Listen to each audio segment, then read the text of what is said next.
I need the money by tomorrow morning, my daughter Tiffany demanded, handing me what looked like legal documents for her husband Brad's $400,000 debt.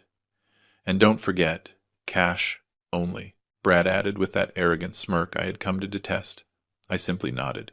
Of course. 6 hours later, I was at the international airport. When they arrived to pick up their money, they found only a locked door and a small package waiting. When they opened it, the truth hit them like lightning. Betrayal. Consequence. Justice. The story begins now.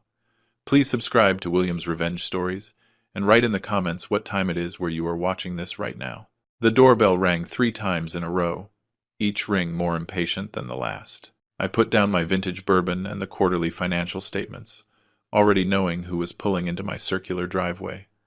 Through the study window, I could see their black SUV gleaming under the security lights. Tiffany only knocked like that when she wanted money. I walked through my limestone foyer, passing family photos that suddenly felt like relics from another life.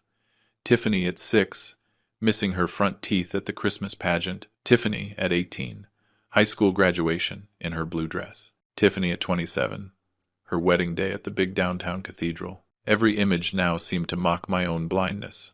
There she was with that calculated smile, the one that hadn't reached her eyes in years.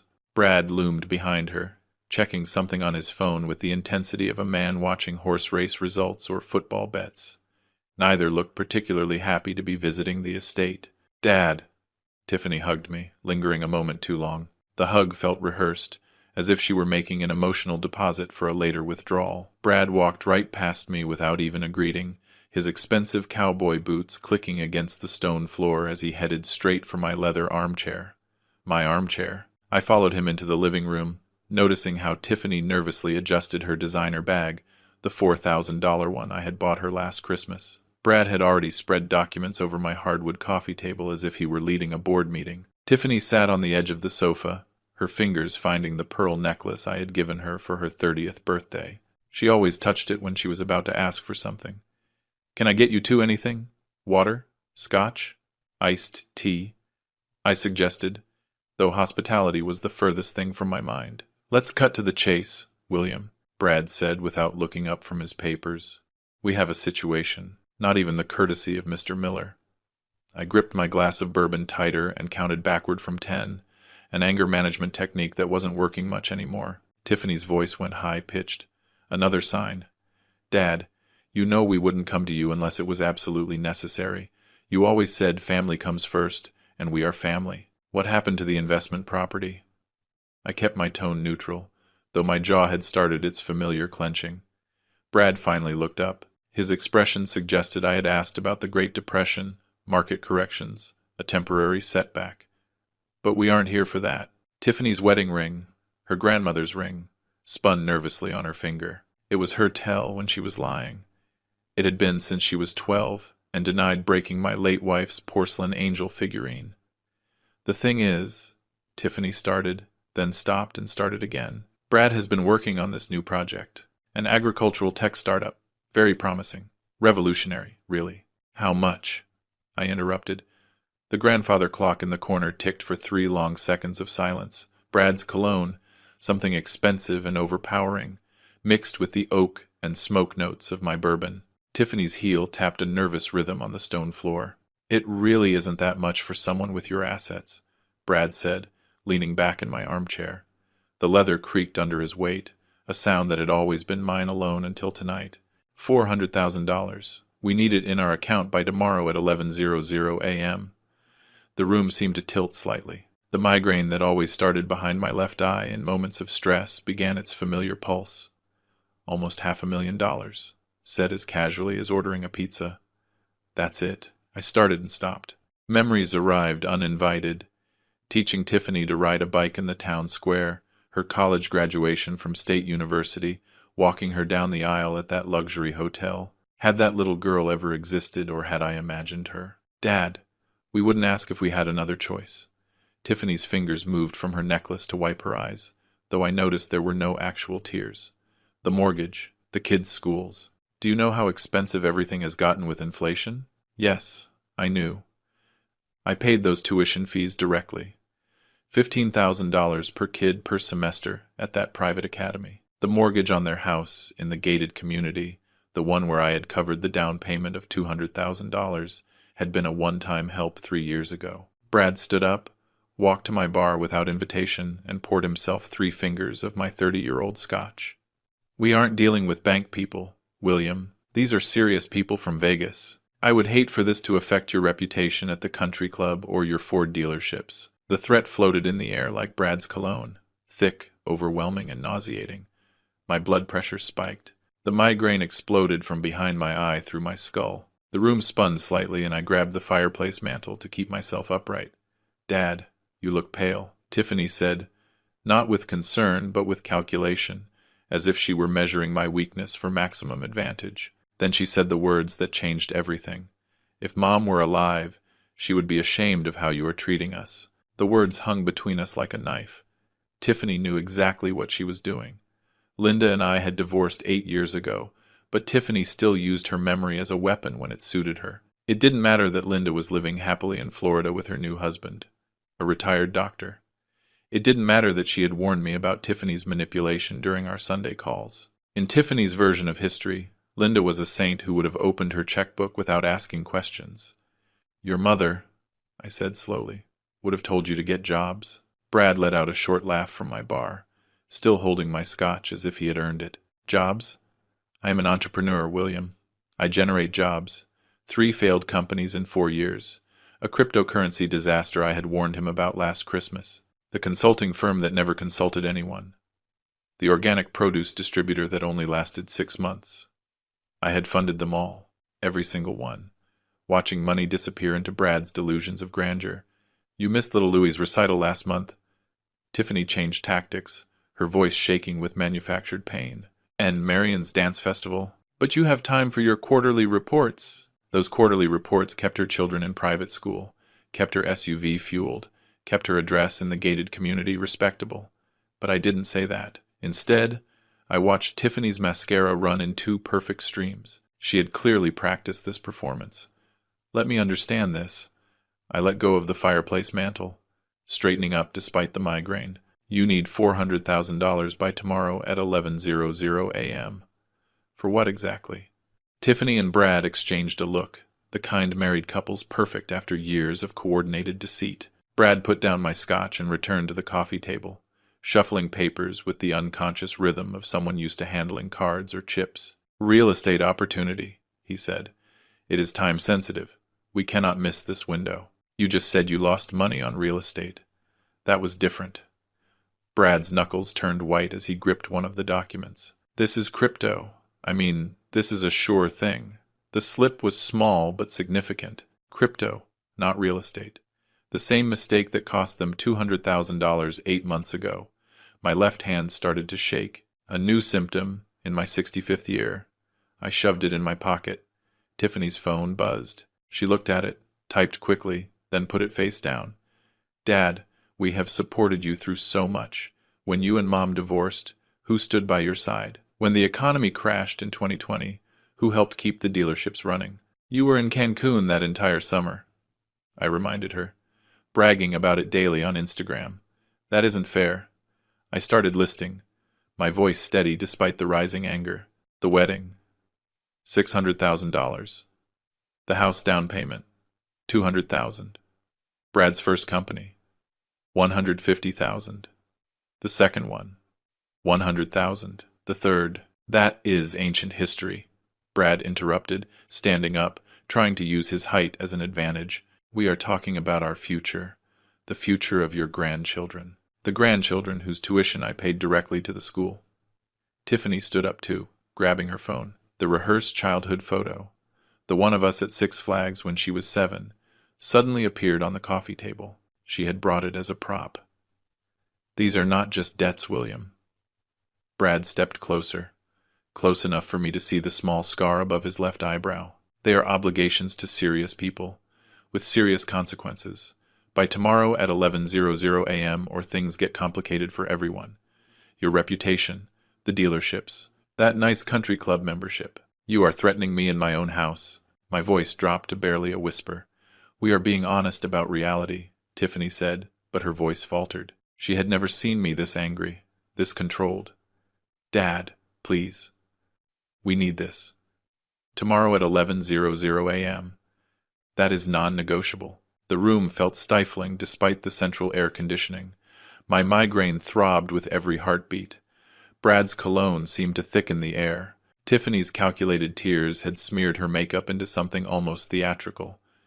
I looked at both of them. My daughter, who had become a stranger, and her husband, who had never pretended to be anything other than a parasite. The grandfather clock chimed 9 times. Outside, the gated community continued its quiet nightly routines, oblivious to the family destruction happening in my living room. Fine. The word came out flat. Exhausted. Tomorrow. Now get out. Tiffany mistook my exhaustion for surrender. She lunged forward, arms outstretched for another hug. I took a step back, letting her arms fall empty. Brad extended his hand to shake, squeezing too hard, establishing a dominance he had never earned. "We knew you would understand," Tiffany said, gathering her designer bag and her rehearsed photo. "Family first, right, Dad?" They left without another word, Brad's hand possessively on Tiffany's lower back, guiding her like a casino chip he had just won. I stood in the entryway, watching the distinct engine noise of their SUV fade down the street. The taillights disappeared as they turned onto the main avenue of the neighborhood. I waited exactly 5 minutes after their taillights faded before making the first call. Charles Hernandez answered on the second ring. Despite the late hour, 25 years of friendship and legal counsel meant he knew my patterns. I never called after 9 unless something was seriously wrong. They finally crossed the line, didn't they? His voice showed no surprise, only resignation. "Tomorrow at 11:00 a.m., I said. As if I were an ATM with a withdrawal limit they finally exceeded. "The house transfer papers are already filed, Charles," I said. I heard the rustle of papers on his end. "Only they don't know it yet. Remember? You insisted on keeping it in your name when you paid the down payment. What about Linda? She is waiting for your call. She says it was about time you stopped enabling them." I hung up and immediately went to my home office. The migraine had transformed from explosive pain to cold clarity. My laptop opened to a confirmation email from 3 weeks ago. "The Bahamas, April 5th to May 15th. Your reservation is confirmed." The retirement planning trip would now serve a different purpose. I called the airline, navigating the automated system with practical efficiency. The morning flight could be moved to 6:15 a.m., first class still available, 1 passenger. My safe opened with a combination I had never shared, not even with Tiffany. Inside, organized in labeled folders, lay 15 years of financial documentation. Each check, each bank transfer, each loan, the agreement Brad signed in December 2023, promising this would be the last request. Social media posts from Tiffany from the last year, printed and dated, showing her lavish lifestyle while pleading poverty. Shopping sprees at luxury malls, dinners at expensive restaurants, weekend trips to resorts. I found an old shipping box in the garage, ordinary and unimportant. Inside, I arranged 3 sets of documents with the precision of a lawyer. First, the deed to her house. Second, the complete history of loans. Nearly $1 million in 7 years, meticulously documented. Third, the legal notices Charles had prepared months ago, hoping we would never need them. At the bottom, I placed a USB drive containing the security footage from tonight. The cameras I had installed after a burglary 2 years ago had captured everything. Tiffany's rehearsed tears, Brad's threats, their coordinated manipulation. On top, I put a single note. "You wanted this by tomorrow. Here is what you are actually going to get." Packing took me 30 minutes. 2 suitcases efficiently filled with tropical weather clothes, essential documents, medications. My dealership manager, Alex, received a brief email. "Family emergency. You are in charge. Details to follow." I stood in the hallway looking at the family portrait we had taken 4 years ago at the park by the lake. Tiffany's smile seemed genuine then. Or maybe I just wanted to believe it was. I took the heavy frame off the wall, turned it around, and hung it back up. The blank canvas seemed more honest somehow. In my room, I took off my college class ring, the one Tiffany used to play with as a child, pretending she would wear it one day. It went into the box with everything else. The migraine had disappeared completely, replaced by something closer to anticipation. My phone showed 3 texts from Tiffany. I deleted them without reading. Brad had called twice, probably to reinforce the deadline for tomorrow. The voicemails could wait forever. I made one more call, this time to Linda in Florida. She answered immediately, as if she had been waiting by the phone. "William," Charles called me. "Are you really going to do it? I should have done this years ago. She is our daughter." Linda's voice carried sadness, not judgment. "But she is not the daughter we raised, is she?" "No. No, she isn't." We were silent for a moment. "The place in the Bahamas. Will you be safe there? It is a vacation. A long one. Alex can handle the dealerships. The lawyers can handle everything else. You know she will try to find you. Let her try. By the time she discovers what is really in that box, I will be drinking coffee on the beach, deciding if I will ever come back." We said goodbye without sentimentality. Linda understood what Tiffany had become, perhaps before I did. Mothers always know. At 11:30 p.m., I was in my dark kitchen drinking water and studying the refrigerator covered with my grandchildren's drawings. Stick figures labeled Grandpa and me fishing. A crayon drawing of my dealership with Grandpa's job scribbled below. I carefully took down the fishing drawing, folded it, and put it in my wallet. The children were not responsible for their parents' decisions. I put the box on the porch table where they would be sure to see it. The doorbell camera would capture their reaction when they opened it at 11:30 a.m., expecting a check and finding instead the complete dismantling of their illusions. The alarm was set for 4:30 a.m., 6 hours until my new life began. 6.5 hours until theirs fell apart. The alarm cut through the darkness exactly at 4:30 a.m.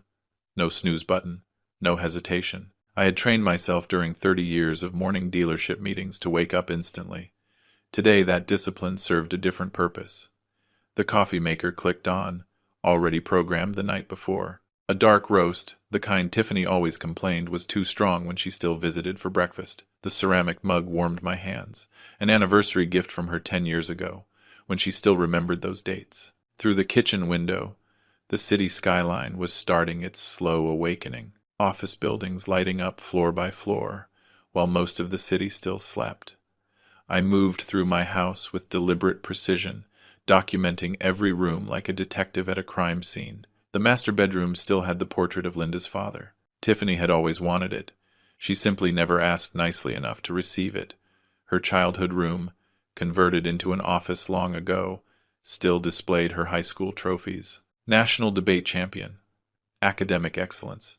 The daughter I had raised versus the stranger who demanded money 12 hours ago. The pool area looked serene in the dawn light.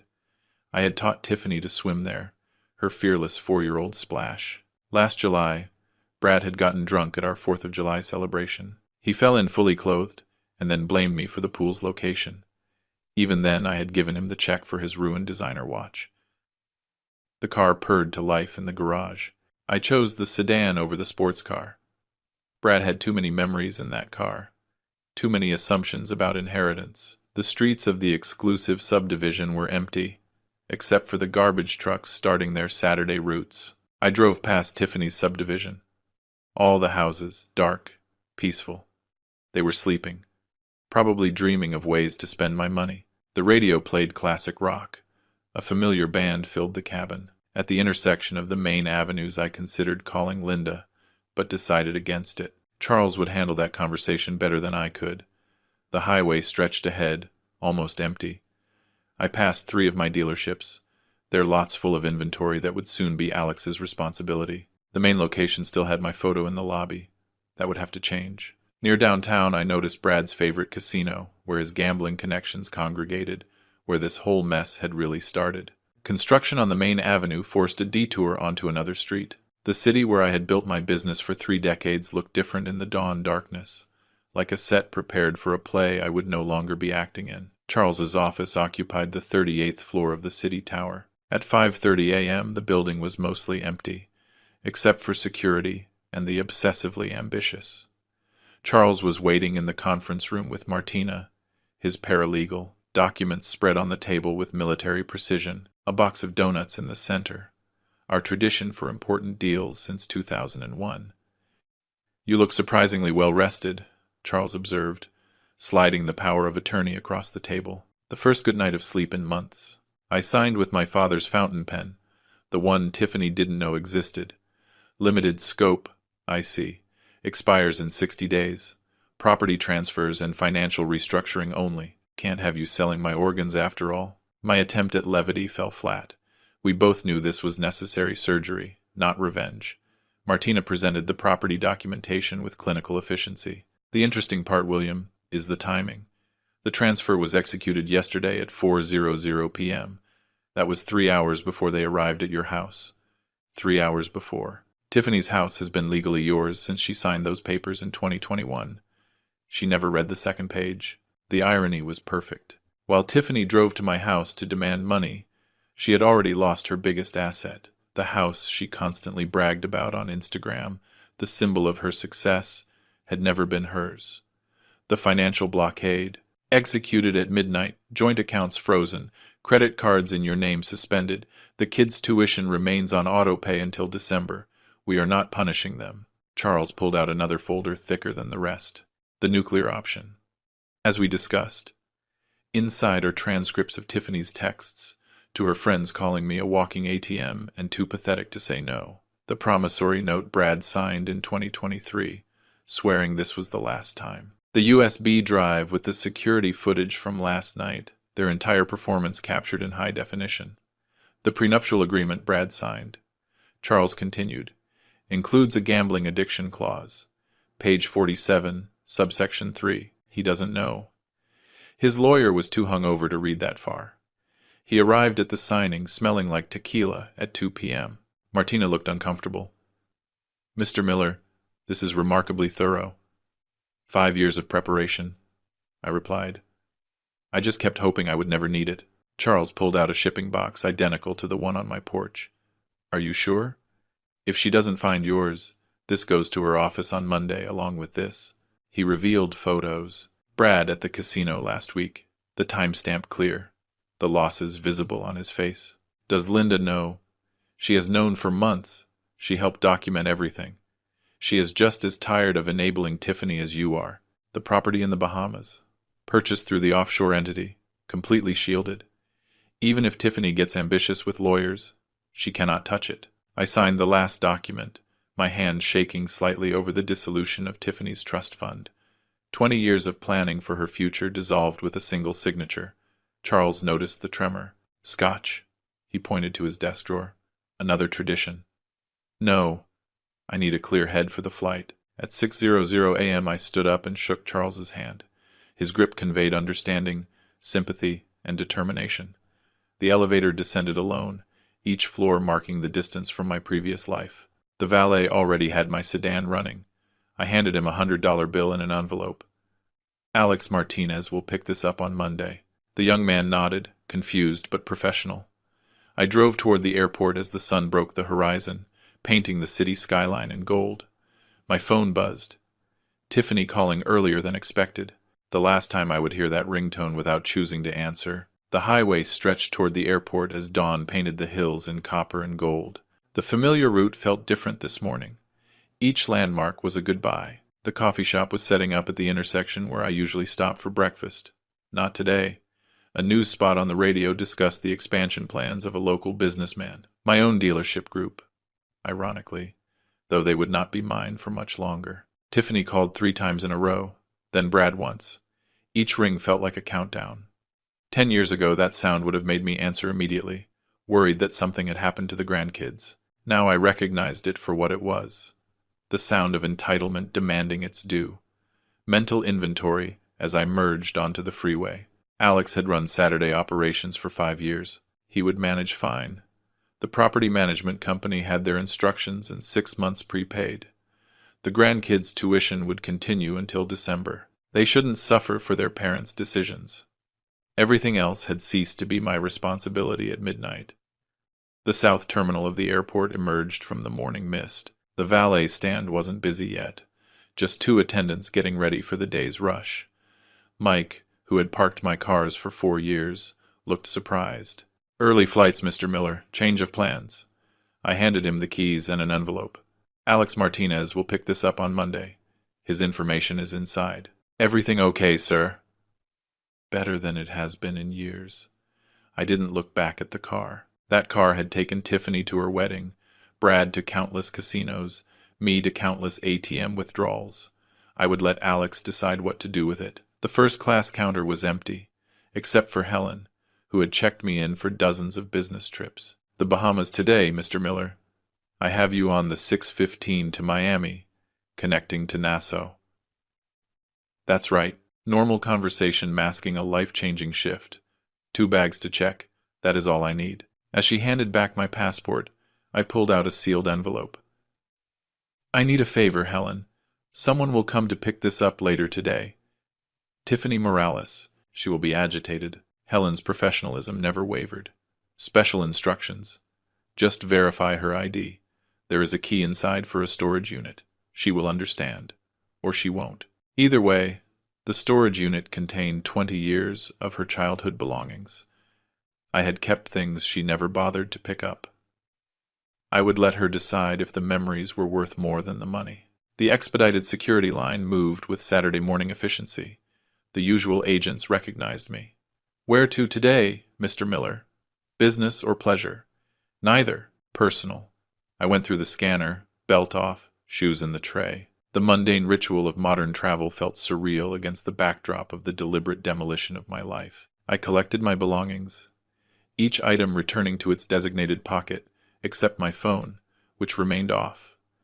The airport coffee shop at Gate 14 and muscle memory guided me to the counter. The barista, Diego, according to his name tag, smiled with morning enthusiasm. The usual. Medium Americano, no room. Make it a large today. Special occasion? You could say that. I sat at the gate, the coffee warming my hands just like my mug at home had done 2 hours ago. My phone showed its final stats before I turned it off forever. 7 missed calls from Tiffany, 3 from Brad, 12 text messages, 2 voicemails. The last text from Tiffany caught my eye. Dad, call me. I had weird dreams about money. I typed a reply. Dreams and reality are often different. I deleted it. I typed again. Check the porch. I deleted that too. Finally, I typed, ask Charles Hernandez. Then I deleted that too. Instead, I turned off the phone, removed the SIM card, and threw both in the nearest trash can. The burner phone in my pocket would activate in the Bahamas. First-class passengers for Flight 4203 to Miami. Please begin boarding. The gate agent scanned my boarding pass with a practiced smile. The jet bridge stretched ahead, each step lighter than the last. The flight attendant welcomed me to seat 2A, window left. I accepted the offered champagne. Unusual for 6:00 a.m., perfect for this moment. Other passengers filed past. A honeymoon couple laughing and touching constantly reminded me of Linda and me 35 years ago.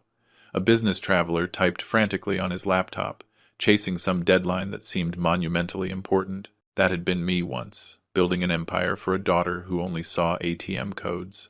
An older woman settled into 3C with knitting needles and blue yarn, just like Tiffany's grandmother used to do before the arthritis. Excuse me. A familiar voice made me freeze. Linda was in the aisle, designer carry-on in hand, looking exactly as composed as during our divorce proceedings. She settled into 2C across the aisle, close enough to talk, far enough to maintain the boundaries we had established a decade ago. Charles called. She said simply, thought you might need backup. It isn't your fight anymore. It hasn't been for 8 years, but she is still my daughter. Someone should be there when you land. I must have looked confused. I bought the villa next door 6 months ago. Charles is really thorough. He found it, negotiated the deal, handled everything. I have been planning this as long as you have, the captain's voice interrupted. Slight delay for our last passenger. My chest tightened. Tiffany? Had she figured it out early? Brad? The door opened, but it was just a rushed businessman apologizing as he squeezed toward economy. Did you tell her? I asked Linda. Tell her what? That her father finally stopped enabling her? That her husband is a parasite? That she became exactly what we swore she never would be? No, William. She is going to find out for herself today. Indeed, the door closed with pneumatic finality. 7:05 a.m. Push back. 7:15 a.m. Engines roaring to life. the acceleration pressing me back into leather that didn't smell like Brad's cologne or Tiffany's perfume. The city shrank below. The hills and lakes I had called home for 30 years became abstract geometry. Somewhere down there, Tiffany's alarm was going off. In 4 hours, she would arrive at my empty house. In 5 hours, she would find the box. In 6 hours, my previous life would be completely dismantled. The flight attendant appeared with breakfast menus. Business or pleasure? She asked with a smile. I considered the question. Neither. It is justice. Linda laughed. The first genuine laugh I had heard from her in years. That is the William I married. Welcome back. The coastline disappeared under the clouds. Exactly at 11:00 a.m. When Tiffany was expecting almost $500,000, I was having lunch over the Gulf of Mexico. Linda read beside me. Both finally free of the daughter we had loved and lost. Years before the money ran out. I learned what happened next the way I learned most things about Tiffany's life. Secondhand, through cameras and witnesses. A father watching his daughter's life like a documentary he couldn't turn off. Charles sent me the security footage 3 days later. I watched it on my laptop from the balcony in the Bahamas. The Pacific waves provided a strangely peaceful soundtrack to my daughter's collapse. The timestamp showed 11:00 a.m. exactly when the first text arrived. Your transaction has been completed. That was Charles confirming the house transfer had been recorded. At that precise moment, I was ordering seafood, and Tiffany was probably still sleeping off the hangover Brad had bought with my previous loan. Based on her Saturday routine, Charles had documented this too. Tiffany left her house at 10:45 a.m. The coffee shop charge at 11:02 confirmed it. A $6 latte on the credit card I had canceled at midnight. The decline wouldn't register until Monday, when the weekend authorizations processed. Her last purchase with my money. Mrs. Fernandez, my neighbor of 12 years, provided the next chapter. She had called Charles at 11:20 a.m., speaking in her precise English that years of teaching had perfected. Attorney Hernandez, they are here. Tiffany and the gambler. They do not know I am watching. The security footage resumed at 11:23. Tiffany's black SUV pulled into my driveway with the confidence of someone collecting their allowance. Brad checked his phone. Charles later confirmed he was tracking soccer scores, probably planning his next bet with my money. Tiffany applied lipstick in the mirror, the same red shade she had used to ask for her first car at 16, the down payment for her wedding at 27, the demand for $400,000 yesterday at 34. They walked to my door as if they owned it. Brad carried an empty designer briefcase, $2,000 retail. Bought with my money in January. Empty, waiting for cash that would never come. Tiffany rang the doorbell at 11:25:32. A normal ring, not the triple demanding press from yesterday. She waited exactly 10 seconds. I knew her patterns. Then she rang again. Longer this time. Brad cupped his hands against the side window, peering into my empty kitchen. His car isn't here. Tiffany said loud enough for Mrs. Fernandez to hear from her garden. So what? He has 4 cars. Brad's dismissive tone carried across the yard. The lights are on timers. Tiffany noticed what I had programmed weeks ago. Maybe he went to get cash from the bank. You said 11. We are barely past. They tried the door at 11:27. Tiffany's keys scraped against the lock, unable to find purchase. Charles's assistant had changed them at 7 a.m., 3 hours after I left for the airport. The confusion on Tiffany's face was almost worth the decades of manipulation. Brad saw the box at 11:28, just a shipping package on the porch table. Unimportant, except for Tiffany written in black marker on top. He opened it casually, probably expecting a late birthday gift or an apology present.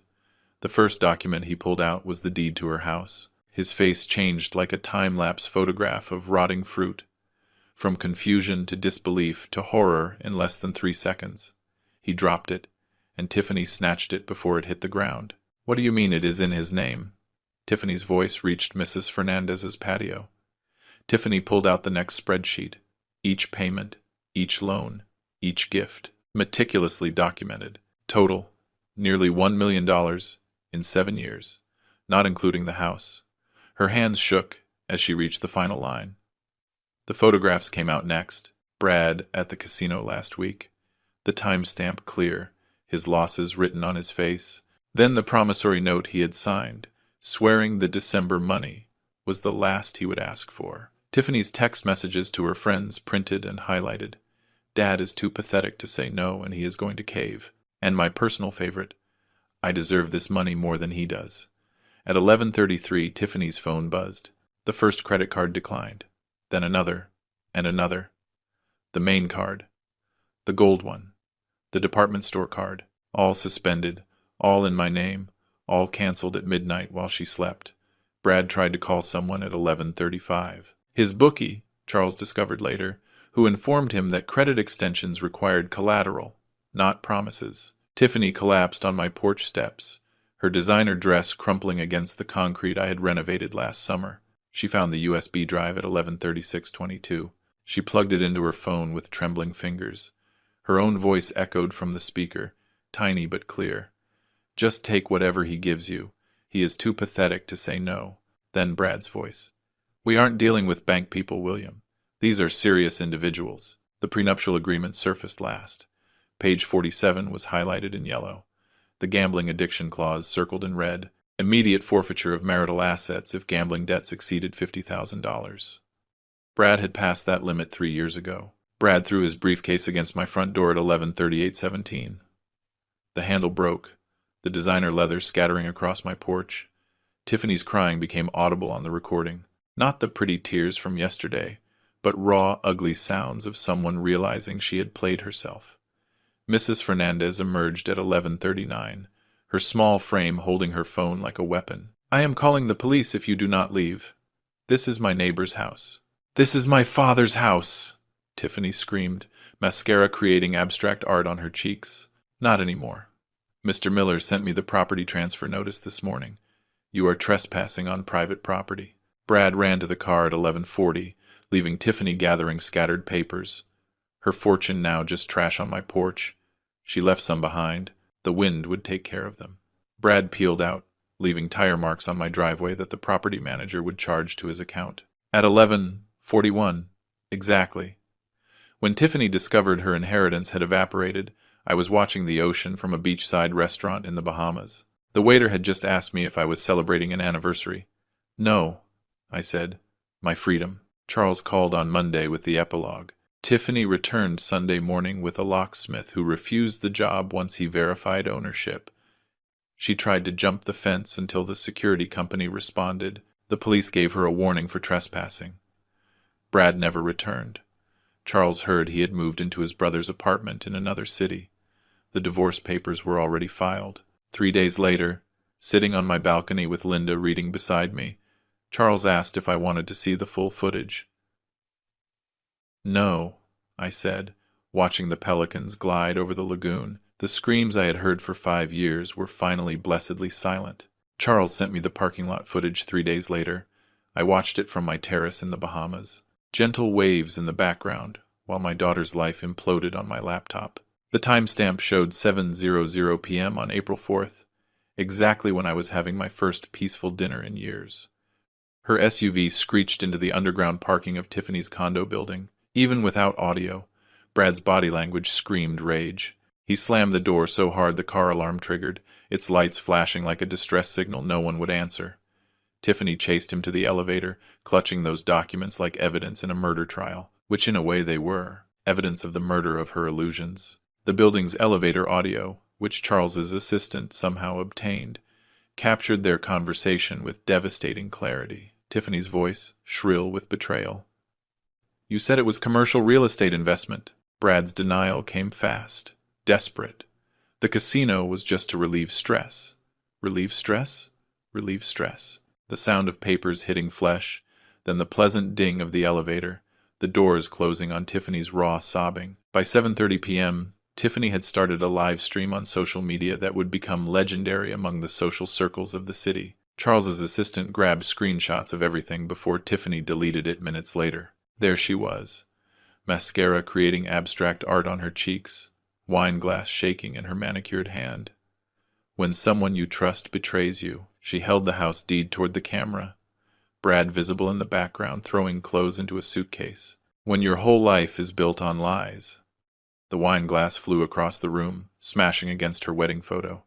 End stream. 47 people watched Tiffany Morales, the social butterfly of the exclusive subdivision, self-destruct in real time. 3 were employees from my dealerships, who immediately forwarded the recording to Charles. Brad's mother called my office on Monday morning, her voicemail preserved in Charles's meticulous records. "Mr. Miller, Brad has been missing since Saturday night. Tiffany says you kidnapped him." A heavy pause with maternal desperation. "I know it sounds crazy, but do you know where my son is?" I didn't know, but I knew where he had been. Brad had spent those hours calling everyone he had ever known with money. Friends from the country club, college buddies, even his ex-girlfriend's father. Each conversation shorter than the last, each rejection adding weight to his desperation. His mother heard him say, his voice broken, "It isn't just about money anymore. These people don't play." Between 8:30 and 10:00 p.m., Tiffany dove deep into internet legal advice.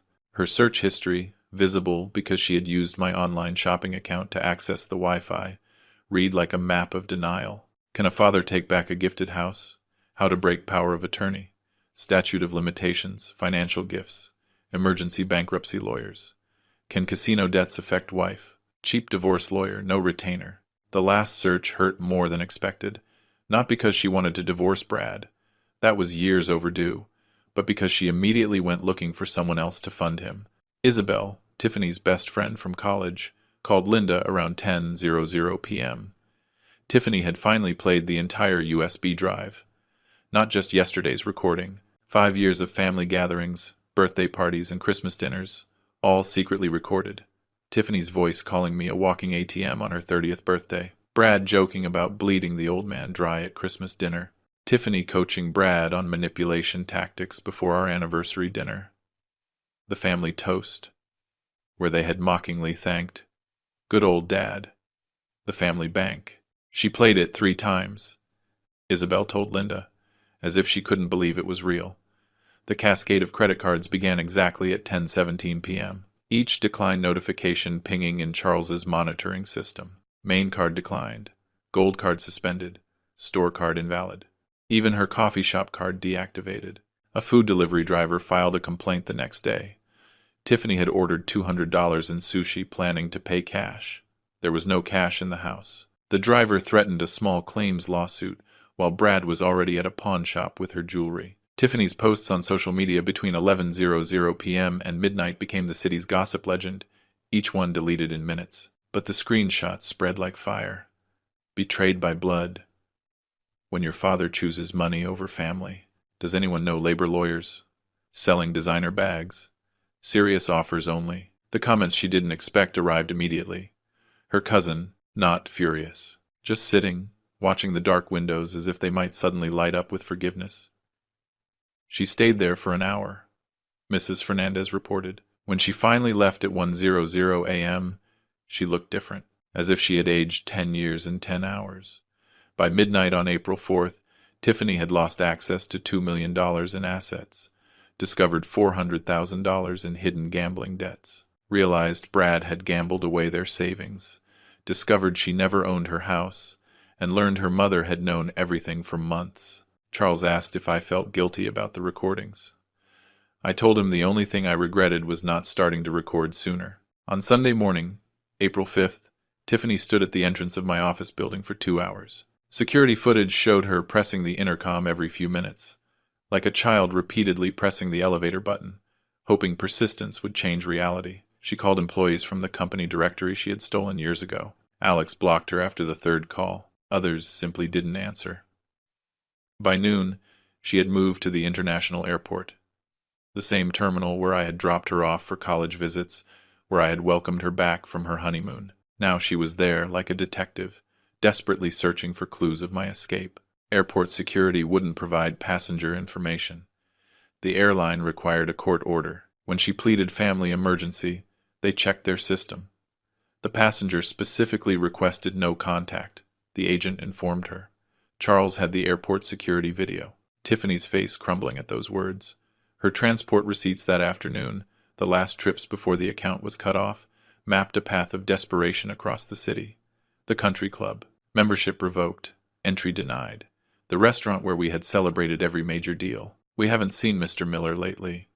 Even my barber shop on Main Street. Although it was closed on Sundays, she stood outside peering through the windows, as if strands of my hair could reveal my location. Monday, April 6th, became Tiffany's legal education day. 4 law firms, 4 identical consultations, the expression of each lawyer shifting from interest to sympathy as they reviewed the documents. "This is ironclad," the first one said. "You will need a retainer of $10,000. Dollars, the second said. "Do you have access to funds?" the third asked. The fourth just shook his head. The dealership confrontation at 1:00 p.m. hit employee social media. Tiffany stormed into the main downtown location, demanding answers from Alex. Alex Martinez, 6'3", ex-military, remained perfectly calm while she screamed about kidnapping, elder abuse, and theft. When she threw her coffee against the glass door, customers started recording. The brown stain would remain there for 3 days. Alex left it there on principle. Brad's mother's voicemail at 5:00 p.m. conveyed a mother's worst fears. "Mr. Miller, Brad has been missing since Saturday night. Tiffany says you kidnapped him. I know it is crazy, but do you know where my son is?" On Tuesday, April 7th, the real creditors arrived. Not bank representatives in discount suits, but 2 men in Italian leather who knocked politely and spoke quietly. They left a business card with only a phone number. No threats, no violence, just the weight of unspoken consequences. Tiffany called Brad 47 times. His phone had been off since Saturday. Her social media stories that afternoon, captured by her college friends, documented the pawn shop tour. Designer bags valued at $25,000 sold for $7,000. Jewelry valued at $40,000 sold for $12,000. 3 of Brad's abandoned watches valued at $30,000 sold for $10,000. She was still missing $390,000 of what they needed that night. Linda took Tiffany's call. She recorded it with legal permission, knowing that eventually I would need to hear it. "Mom, did you know?" Tiffany's voice sounded younger, almost childlike. "About Brad's gambling. For 6 months. Why didn't you tell me? Would you have listened?" Silence. "Then I need money." "I needed it too. During the divorce, you told me I should be independent." The call ended with Tiffany's sobs cut off by Linda's disconnection. On Wednesday, April 8th, Tiffany entered Charles's office wearing the same designer dress from her posts at the resort last week. The irony was not lost on Charles, who noted it in his report. The same conference room where I had signed the papers. The same chair where she had spread her lies. Charles showed her everything with clinical precision. The power of attorney that predated her emergency. The trail of the house deed. Her signature from 2021, never having read past page 2. Gift tax returns proving every dollar was a gift, not a loan. Brad's promissory note, his signature bold and undeniable. "He is my father." Tiffany's desperation cracked her voice. "He has to help me. Legally, he doesn't. What about support for the grandkids? Trusts in their names only. Untouchable until they are 18. This is elder abuse. He is 65. He is of sound mind," he left voluntarily. Charles accidentally left Brad's credit report visible on his tablet. Tiffany's eyes widened as she absorbed the full catastrophe. $400,000 in gambling debts, $180,000 in personal loans she never knew about, $90,000 in credit cards he had hidden. Even an attempted second mortgage on her house denied due to ownership issues. The final envelope slid across the mahogany table with a whispered promise. Mr. Miller authorized one last gift. Inside, a cashier's check for $10,000 and a note in my handwriting. "For a fresh start, Dad." Tiffany tore it in half. The pieces fluttered to the floor like dead leaves. She immediately asked if there was another one. There wasn't. There never would be. Meanwhile, I was learning local dances from the locals. "Wealthy William," they called me, laughing as I butchered the moves. My blood pressure had dropped 15 points. I slept 8 hours straight. I hadn't thought about Tiffany in 2 days until Linda mentioned her. On Wednesday night, Charles reported that Tiffany left his office at noon. Security footage showed her sitting in the lobby until the building closed at 9:00 p.m. The guard said she asked if I ever talked about her. "He lied," Charles said. She said thank you and left. That night in the Bahamas, I dreamed I was teaching Tiffany to ride a bike again. But this time, when I let go, she kept pedaling until she disappeared. The local newspaper article hit my feed on April 15th. Local businessman missing after financial scandal. Brad Miller, 36, hadn't been seen since April 6th. Wife filed missing person report. Police found no evidence of foul play. His car in the airport, long-term parking. Ticket to Argentina purchased but never used. The creditors returned to Tiffany's condo on April 16th. More insistent this time, according to the police report Tiffany filed, they left a photo from February. Brad at the casino. Chips scattered on the table, owing $500,000. Tiffany requested a restraining order. The judge asked about the money owed. Order denied. Her garage sale that weekend became neighborhood entertainment. The social media group post forwarded by Charles's investigator painted a portrait of decline. Moving sale. Everything must go. Furniture that once hosted charity galas. $150. Brad's custom golf clubs. $20. Wedding china. Luxury crystal. $40 for the set. Her wedding dress preserved in acid-free paper. No buyers at any price. A neighbor posted, "Sad. A year ago she hosted that charity gala here. Raised $40,000. By mid-April, Tiffany's job applications flooded the city's job market. 40 positions in 2 weeks tracked through professional networks. Interior design firms. Employment gap too long. Sales positions. Overqualified. Finally, Macy's hired her. The same store where she had spent thousands monthly. Starting salary, $15 an hour plus commission.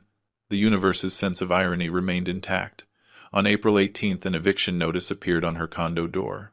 3 months behind on the mortgage. Brad had handled the finances. Never mentioned the mounting debt. $2,200 monthly payment. $12,000 owed, plus late fees. Deadline May 18th. Pay or vacate. She discovered this after returning from her first day at the store, still wearing the employee tag she had once ignored on others. The divorce process on April 22nd read like a corporate dissolution. Abandonment cited as cause. Brad to be served. Location unknown. The judge allowed notification by publication in 3 newspapers. Cost. $500 Tiffany didn't have. She used her employee discount to buy a suit for court. The first clothes she had bought with earned money in 7 years. While Tiffany rebuilt herself from the ashes, I was building something new in the Bahamas. My days developed a rhythm I had forgotten existed. Sunrise with the tropical birds. Coffee watching the lagoon. Morning swims in water so clear I could see my feet. Lunch at Philip's hut, where no one knew about dealerships or daughters. The local kids called me Professor William.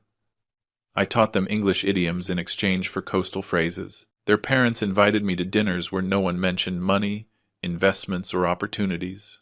Real conversations about fishing, weather, and island legends. No one asked for anything except to pass the salt. Linda got into snorkeling, discovering colorful fish that made us both laugh. We hadn't laughed together since Tiffany turned 16 and started seeing us as resources instead of parents. It wasn't romantic between us. That died long ago. But it was peaceful, like survivors of the same shipwreck sharing a lifeboat. My transformation shocked the doctor in the Bahamas. Blood pressure, 30 points lower, 20 pounds lost without trying. Off 2 medications. What changed? He asked in accented English. Everything and nothing. I stopped funding other people's lives and started living mine. On April 28th, a gossip site published the news. Missing city businessman spotted in Argentina. Brad Miller working at a vineyard in Mendoza under a fake name.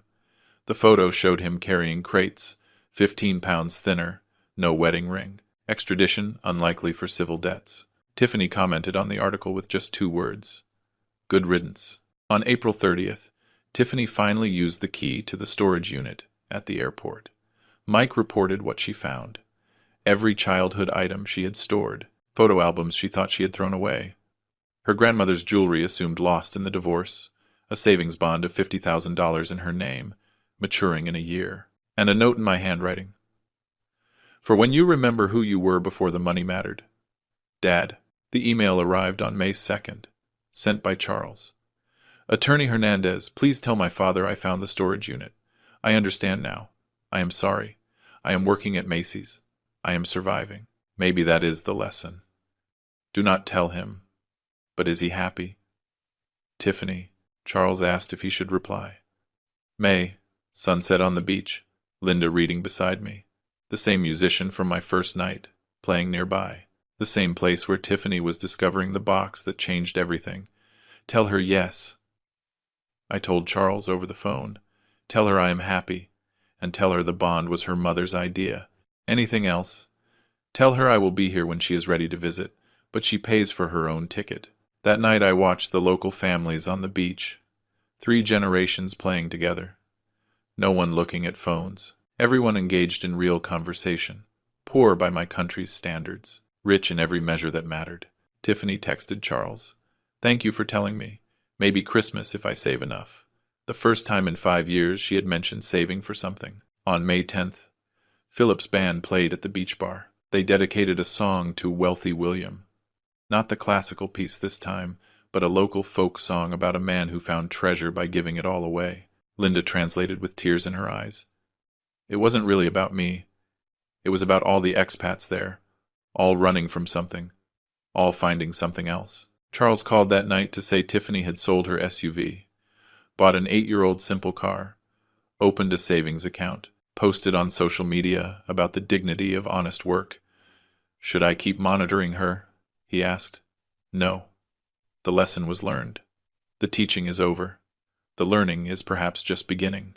The eviction notice had been on Tiffany's door since April 18th for May 15th. Charles told me she had exhausted all options, pleading with property management, offering partial payments, even trying to negotiate with the building owner. She never knew I had sold that property to an investment trust in January, anticipating this exact moment.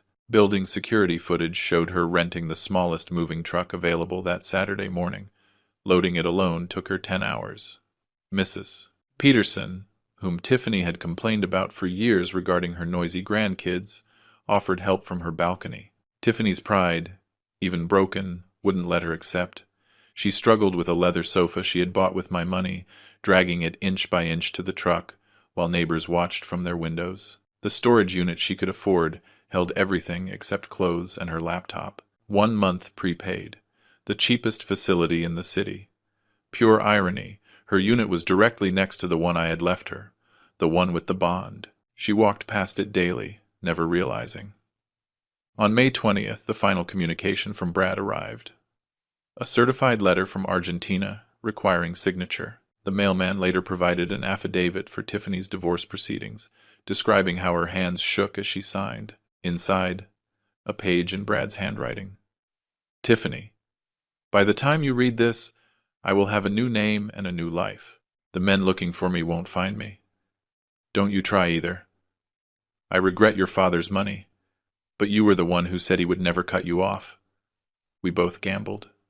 We both lost. The prenup your dad made me sign means you get nothing from me anyway.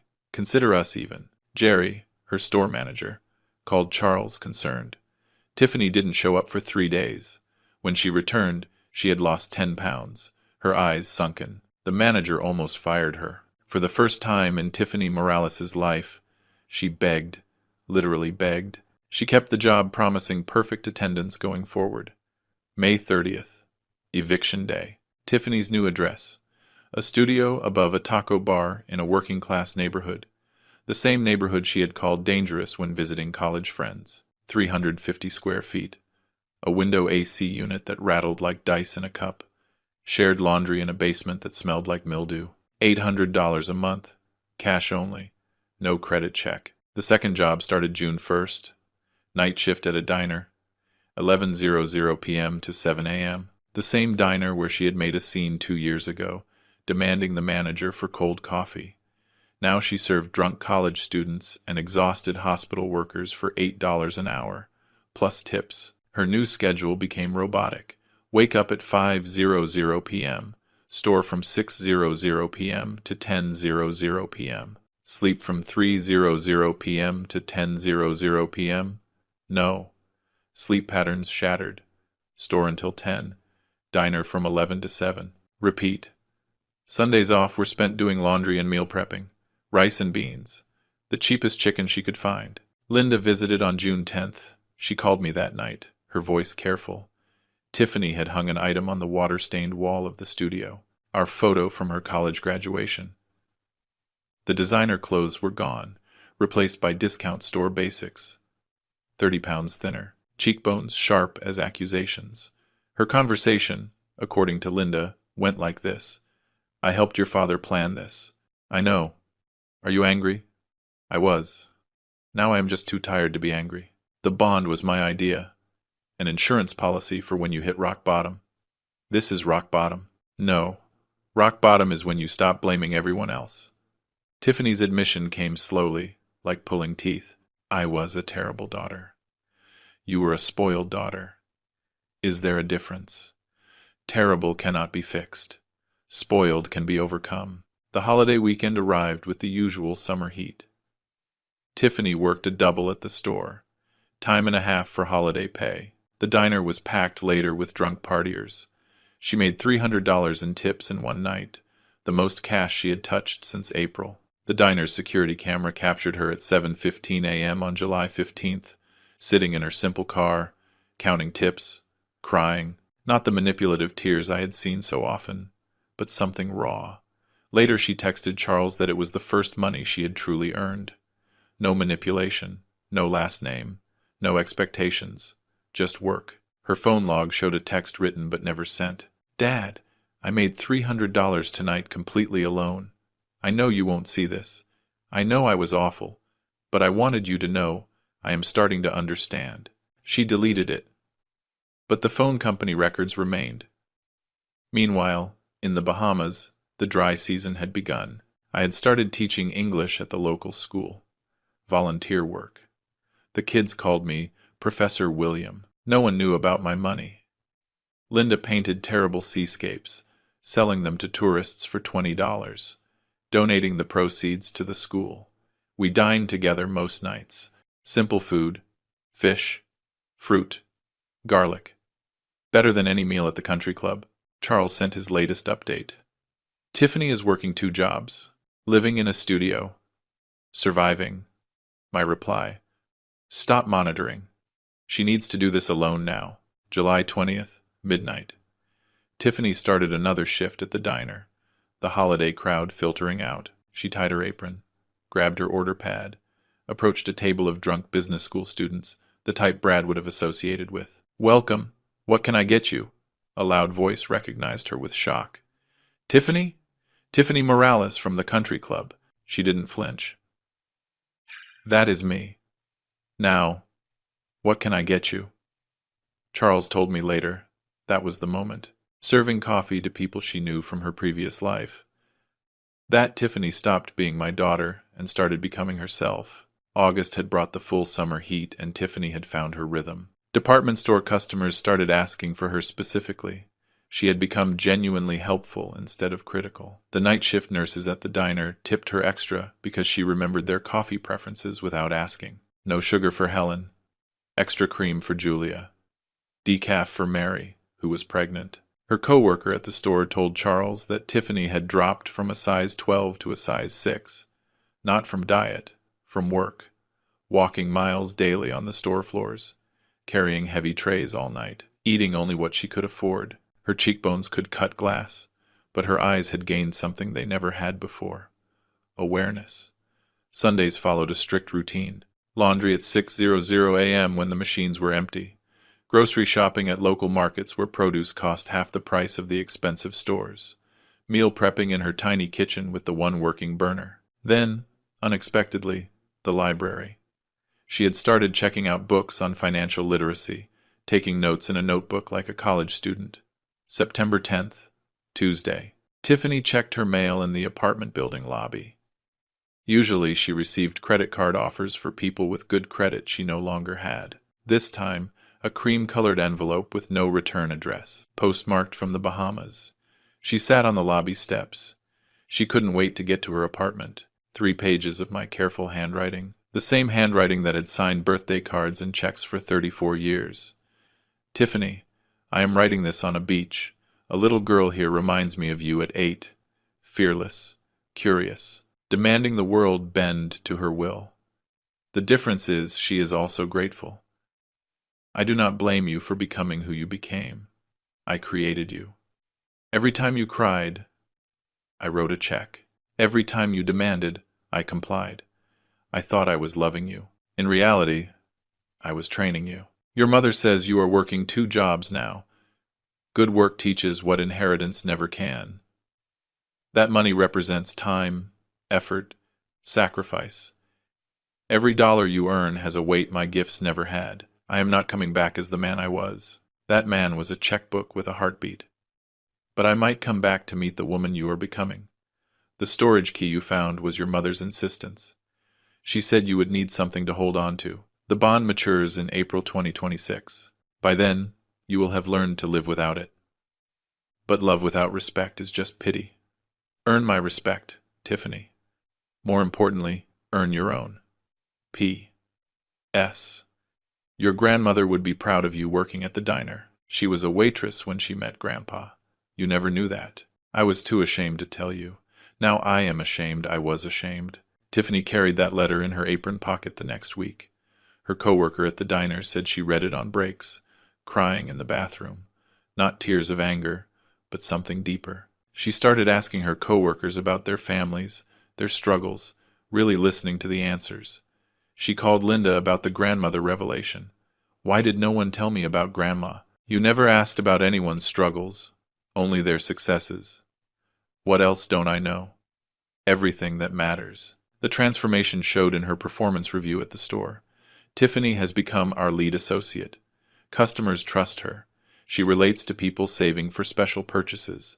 She understands sacrifice now. They promoted her to department lead. $18 an hour. The first promotion she had earned instead of being given. October 20th, Tiffany replied after 5 drafts. Linda shared excerpts with me. Dad, I am writing this at 3:00 a.m. between jobs. My feet hurt, my back hurts. I have never been happier. Not champagne and shopping happy, happy that I earned this sandwich, happy that customers ask for me by name, happy that I paid my own rent. I was so angry when you left. How dare you abandon me? Now I understand you didn't abandon me. You freed me from myself, from what we had both let me become. Brad is gone. Good riddance. He was my mirror, reflecting my worst qualities. We were parasites feeding on each other's entitlement. When the host disappeared, we had nothing. I don't want your money anymore. Is that pride? I will need the bond to eventually get a better apartment, but I want it as seed money for the life I am building, not a rescue from the life I am living. Come back when you are ready. Not to save me, just to see me, the real me, the one buried under designer labels and demands. P.S. I kept one thing from my previous life, the photo of us at my graduation. You look so proud. I want to earn that look again. The letter reached me on October 15th. I read it on the beach while Linda looked over my shoulder. Does she understand? I asked Linda. Understanding it and living it are different things. Give her time. How much time? How long did it take you to really change? I am still changing. October 20th, 11:00 p.m. Tiffany starting her shift. A regular customer. A usual. Tonight he said something different. You look lighter, dear. Somehow unburdened. Tiffany smiled. A real smile. I am learning to carry my own weight instead of expecting others to carry it for me. He left a $20 tip on an $8 tab. The note said, "For your education fund. A fellow traveler." I decided that night to return in December. Not to rescue her. Not to test her. Just to witness who she was becoming when no one was paying her way. I landed at the city airport on December 15th, 2025. The same gate I had departed from in April. 8 months. Felt like 8 years. Linda stayed in the Bahamas. This is your journey to finish, she had said. The rental car was a modest sedan, not the luxury vehicle William Miller would have demanded. I drove past my thriving dealerships without me. Fine. I drove past Tiffany's old condo building, where a new family occupied her old balcony, their happiness unburdened by debt. I checked into a simple hotel, not the luxury one, part of my new life. Comfort without excess. I called Charles. I am here. Does she know? No. I want to see her natural life, not a performance. Department store. She is there until 6:00 p.m. At 4:00 p.m., I was at Macy's, watching from across the floor. Tiffany was kneeling next to an older woman, helping her adjust the fit of a shoe. Patient, kind. The Tiffany I knew would have delegated that task to another associate. She had changed physically, thin but strong, moving with purpose instead of entitlement.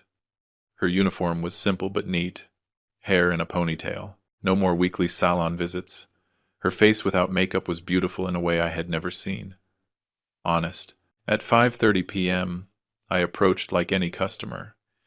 "Excuse me, I am looking for comfortable walking shoes." She turned, froze. Her mouth opened. No words came out. Then quietly, "Dad." "Hello, Tiffany." Neither of us moved.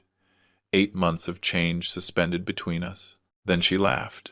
Not bitter or hysterical, just laughed. "You are shopping at the department store. You haven't bought your own clothes in 20 years. Things change." Yes, they change. She couldn't leave the floor, so I stayed as a customer. We spoke cautiously while she showed me shoes.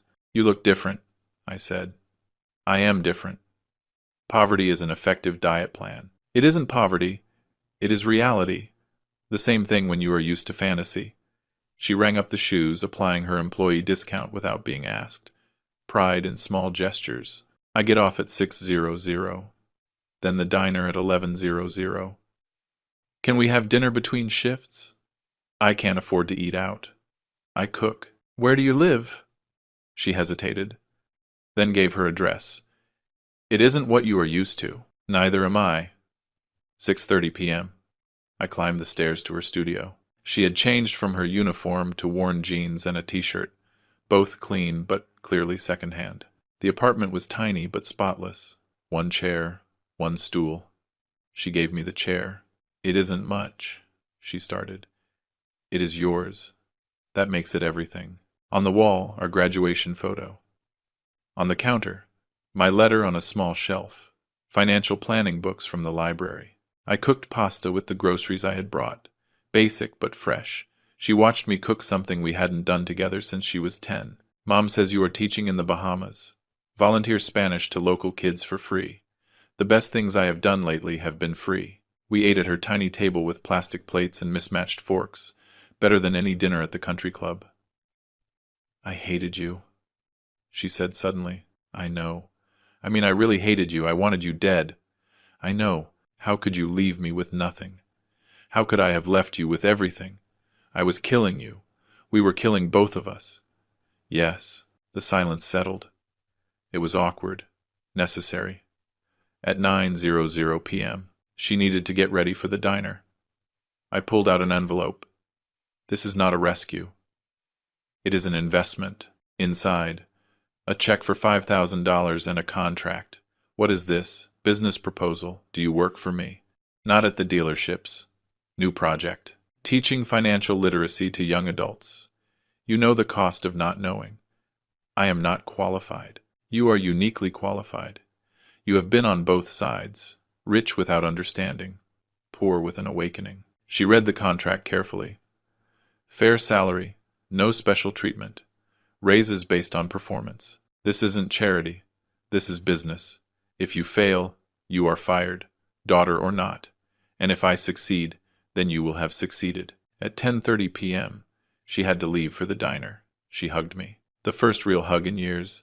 No manipulation or performance. Connection. "I will call you tomorrow after reading the contract again. Read it 3 times. That is another lesson. I am learning. We both are." 1 month later, Tiffany accepted the position, but kept her weekends at the diner for 6 months. She wanted a backup plan. Smart. Her first financial literacy workshop had 12 attendees. A year later, she was speaking at universities. 2 years later, she was writing curriculum for school districts. She never touched the bond when it matured, instead using it as a down payment for a house. The cash she used came from her own savings. Brad never returned. Rumor had it he married a wealthy widow in a wine town. The cycle repeating itself. Not our problem anymore. At Christmas dinner, 2026, Tiffany hosted in her new small apartment. Linda brought side dishes. I brought wine. We sat around her actual dining table. Tiffany raised her water glass. She was working that night.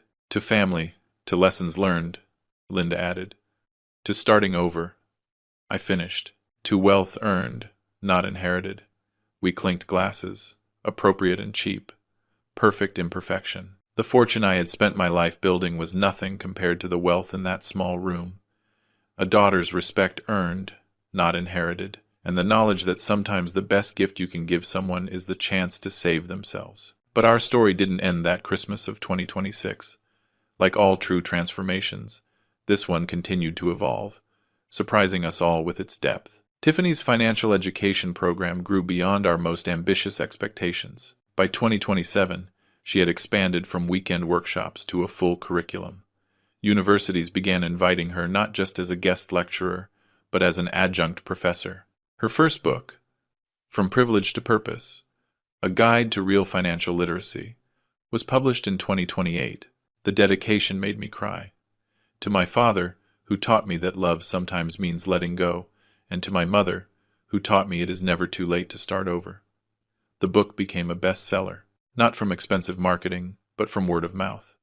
Readers connected with Tiffany's honesty about her mistakes. She didn't romanticize her fall or dramatize her recovery. She simply told the truth about what it costs to not understand money and what it costs to learn it. By 2029, Tiffany had established the Miller Foundation for Financial Education. Ironically, my money finally went to a good cause, funding free education for low-income families. But this time, Tiffany managed every dollar with the precision of someone who had learned its value through sweat.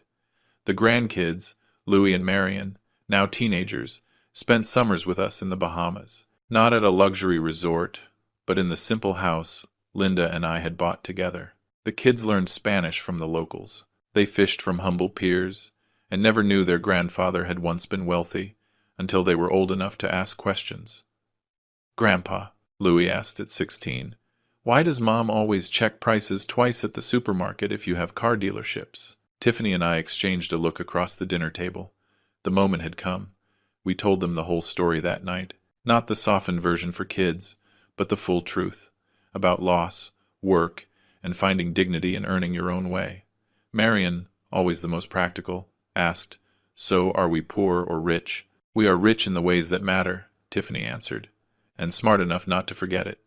The kids handled the story better than expected. In fact, they felt proud of their mother. Louis started his first job at 17, not because he needed the money, but because he wanted to understand what his mother had learned. Marion started a blog about finance for teens that became surprisingly popular. Charles visited me in the Bahamas in 2030. He had handled our family legally for so many years, he felt more like a brother than a lawyer. "Any regrets?" he asked one night, sitting on the pier watching the sunset. "Only that I didn't do it sooner," I replied without hesitation. "Tiffany is considering entering politics," he told me. "Financial education at a national level. She asked me to ask you what you thought." "What did you tell her?" "That her father taught her that true power comes from understanding the value of things, not from inheriting the ability to buy them." By 2031, Tiffany indeed entered politics, not as someone's privileged wife, but as a recognized expert in financial education. Her campaign for state Congress was funded mainly by small donations from people who had taken her classes. Her platform was simple: mandatory financial education in all public schools, stronger consumer protection against predatory loans, and transparency in college costs. She won by a wide margin. Linda and I attended her swearing-in. After the ceremony, Tiffany found me at the reception. "There is something I need to tell you," she said softly. "The bond I never used. The $50,000 that matured and I saved for my house down payment. What about it? I donated it all to the foundation. Every dollar. I wanted you to know." "Why?" "Because I finally understood the difference between being rich and being enriched. The money I earned enriched me. The money you gave me just made me rich. And rich without understanding is just another word for empty." That night, I called my financial advisor for the first time in 5 years. "George, I need you to do something for me. Anything, Mr. Miller. I want to establish an educational trust. Every dollar I earned in those dealerships, I want it to go to fund free financial education. In the country. But there are conditions. Tell me. Tiffany manages everything. Every dollar must be earned through work or merit. No scholarships given for last names or connections. Only for effort and real need. And no one can know it came from me until after my death. How much money are we talking about? Everything. The dealerships, the properties, the investments. Everything, except enough for Linda and me to live simply and comfortably until we die. George remained silent for a long moment. Mr. Miller, that is. Those are tens of millions of dollars. The money that should have been used to educate from the beginning instead of spoiling. The trust was established in secret. Tiffany never knew until after my death in 2034 that all her work had been funded by the man whose money she had once despised.